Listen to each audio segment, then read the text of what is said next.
Salut à tous! Aujourd'hui, on se lance dans une exploration en 2 épisodes, oui, 2 épisodes, pour décortiquer un sujet qui fait pas mal de bruit en ce moment dans le monde de la création.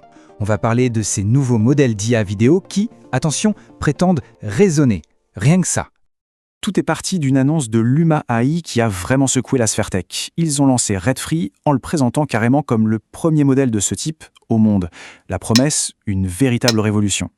Alors forcément, on a eu envie de creuser un peu pour voir ce qu'il en est vraiment. Et c'est justement l'objet de ce premier volet.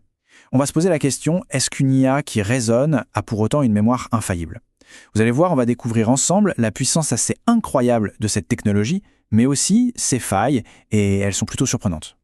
Alors, entrons dans le vif du sujet. Qu'est-ce qui rend ce Ray si particulier? En quoi est-ce qu'il pourrait vraiment marquer un avant et un après dans la manière dont on crée des vidéos avec l'IA? Pour bien comprendre, il faut imaginer un artiste. D'habitude, il fait un dessin, il vous le montre. Là non, c'est comme si l'artiste faisait son premier jet, le regardait, se disait « ça va pas » et le corrigeait lui-même, tout seul, avant même de vous le présenter. Eh bien, c'est ça l'idée du modèle de raisonnement. L'IA s'auto-corrige. Et ça, c'est un vrai changement de philosophie. Concrètement, ça fonctionne comme une boucle, en 3 temps. D'abord, l'IA observe le prompt et ce qu'elle vient de créer. Ensuite, elle juge son propre travail. Elle se dit par exemple « Ah non, le personnage ne doit pas avoir 2 téléphones ». Et enfin, 3e étape, elle recommence.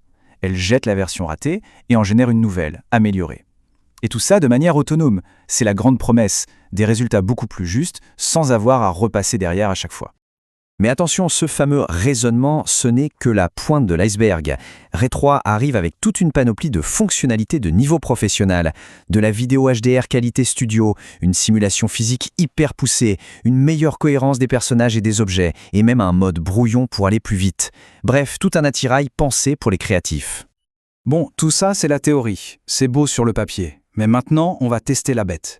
Un cerveau qui raisonne, c'est bien joli, mais comment est-ce qu'il réagit face à une contrainte créative vraiment spécifique?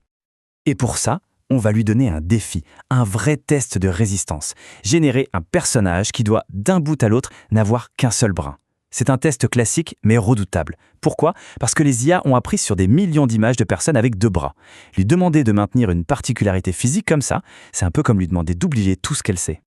Alors, premier résultat, et là, franchement, c'est assez impressionnant.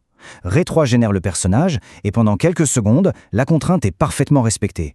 Le membre manquant est bien là, ou plutôt, il n'est pas là. On se dit, ça y est, il a réussi.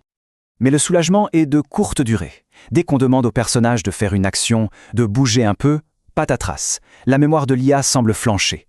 Elle oublie la consigne, et en quelque sorte, elle corrige ce qu'elle pense être une anomalie. Et hop, le bras manquant réapparaît comme par magie. La cohérence est complètement brisée. Et c'est là qu'on met le doigt sur une limite vraiment fondamentale. Même un modèle soi-disant raisonneur peut avoir des trous de mémoire, une sorte d'amnésie à court terme. Il a besoin d'une intervention humaine pour lui rappeler la règle de base. On est obligé d'intervenir manuellement. Du coup, la question se pose. Si même l'IA la plus avancée du moment n'arrive pas à garantir cette cohérence sur la durée, qu'est-ce qu'on fait? On attend le modèle parfait? Eh bien non. La solution, en fait, n'est peut-être pas d'attendre l'outil unique et parfait qui sait tout faire. L'idée, c'est plutôt de construire un processus, un flux de travail intelligent qui utilise plusieurs outils spécialisés. Devenir une sorte de chef d'orchestre. Et ce qui est intéressant, c'est que chaque outil a vraiment sa propre force. On peut voir ça un peu comme une équipe d'experts. Midjourney, par exemple, c'est le roi pour créer des images de base avec une ambiance cinématographique. Ideogram, lui, est imbattable pour échanger un visage avec une précision bluffante. Et un outil comme Seedream, il va être parfait pour gérer les détails, comme les vêtements. La première étape, c'est de poser les fondations. On utilise Midjourney pour créer la scène, le décor. L'objectif ici, c'est pas la cohérence parfaite du personnage, mais plutôt d'obtenir un style cinématographique, une belle lumière, une ambiance qui claque. Deuxième étape, et c'est sans doute la plus critique, le visage. Pour s'assurer que le personnage soit reconnaissable d'un plan à l'autre, on va utiliser un outil comme Ideogram et sa fonction Magic Fill. Ça permet de remplacer le visage généré par un visage de référence de manière hyper précise. Et enfin, 3e et dernière étape, la garde-robe. Pour que notre personnage soit cohérent de la tête aux pieds, on va utiliser un outil comme Seedream. Il est capable de changer les vêtements en se basant sur une image de référence. Et voilà, notre personnage est parfaitement constant.